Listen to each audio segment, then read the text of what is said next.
लोग हैरान हैं कि गृह मंत्री अमित शाह ने बाबा साहेब भीमराव अंबेडकर का अपमान किया, मगर इसमें हैरानी वाली कोई बात नहीं है, क्योंकि संविधान से नफरत और बाबा साहेब से खुन्नस बीजेपी और आरएसएस के डीएनए में है।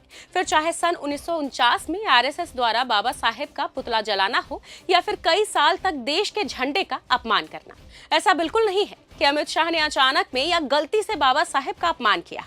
इस घटना की क्रोनोलॉजी समझिए।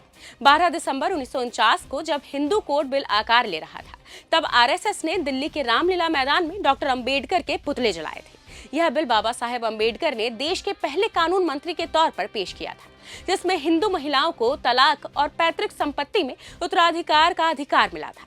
इसी तरह 11 जनवरी 1950 को आरएसएस के मुखपत्र ऑर्गेनाइजर ने डॉक्टर अंबेडकर की लिलीपुट के साथ तुलना कर उनका अपमान करते हुए लिखा था कि डॉक्टर अंबेडकर को विद्वान और ईश्वर समान मनु के बराबर रखना हास्यास्पद है। 1966 में आरएसएस के दूसरे सरसंघचालक एमएस गोलवलकर ने संविधान के बारे में कहा था कि इसमें ऐसा कुछ भी नहीं है जिसे हम अपना कह सकें। 2023 में देश के 77वें स्वतंत्रता दिवस के मौके पर पीएम मोदी के आर्थिक सलाहकार विवेक देबरॉय ने तो सीधे सीधे ये कह दिया था कि संविधान में सिर्फ संशोधन से काम नहीं चलेगा, हमें खुद को एक नया संविधान देना होगा।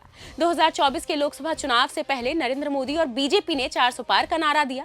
इस नारे के बाद बीजेपी के कई सांसद और नेता संविधान बदलने की बातें करने लगे। हालांकि जनता ने उससे बहुमत से भी कम सीटें दी और संविधान बदलने के मंसूबे जमींदोज कर दिए। साफ है, बीजेपी आरएसएस के डीएनए में ही बाबा साहेब और उनके दिए संविधान के लिए घृणा और नफरत बसी है, इसलिए वे बाबा साहेब का अपमान करने से भी नहीं डरते।